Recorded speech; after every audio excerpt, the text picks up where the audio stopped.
તો સુપર સિક્સમાં હવે વાત કરીએ સુરતની કે જ્યાંથી ફરી એક વખત પ્રજાને પડી રહેલી હાલાકીના દ્રશ્યો સામે આવી રહ્યા છે। આ દ્રશ્યો એ વાતની સાબિતી પણ આપે છે કે મત માંગવા લડીને આવતા નેતાઓ લોકોને જરૂરી સુવિધાઓ પૂરી પાડવામાં કેટલા ઊણા ઉતર્યા છે। સૌથી પહેલા આપ સુરતમાંથી સામે આવી રહેલી લાંબી કતારોને જુઓ।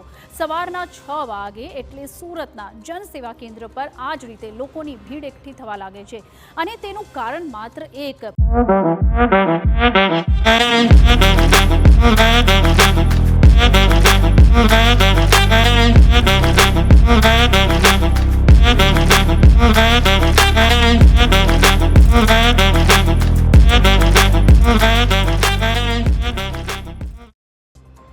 લોકો ભલે વહેલા આવીને લાઇનમાં ઊભા રહે છે પરંતુ જનસેવા કેન્દ્ર તો મોડું જ ખુલે છે અને જનસેવા કેન્દ્ર ખુલ્યા બાદ માત્ર 200 લોકોને જ ટોકન આપવામાં આવે છે।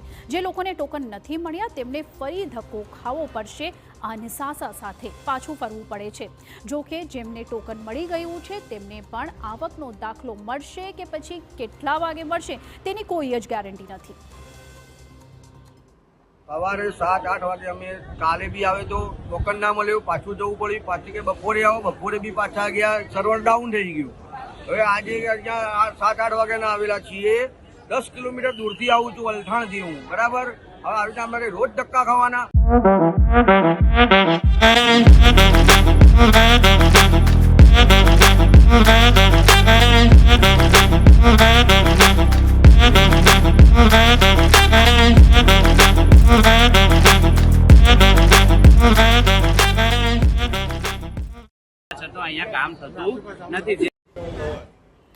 ઉલ્લેખનીય છે કે ન માત્ર 15 દિવસ પહેલા ન માત્ર સુરતમાંથી પરંતુ સમગ્ર રાજ્યમાંથી આવી જ ભીડના દ્રશ્યો સામે આવ્યા હતા।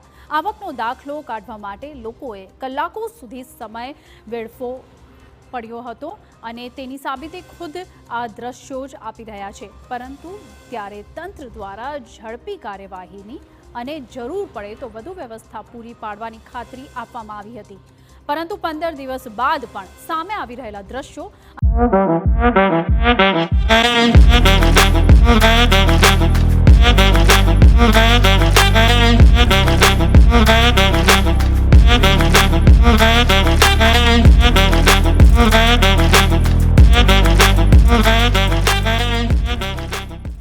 અને ભીડને પડી રહેલી હાલાકી જ એ વાતની સાબિતી આપી રહી છે કે તંત્રની ચામડી કેટલી જાડી છે। સવાર 3 દિવસથી આજે ધક્કા ખાઈ રહી છું।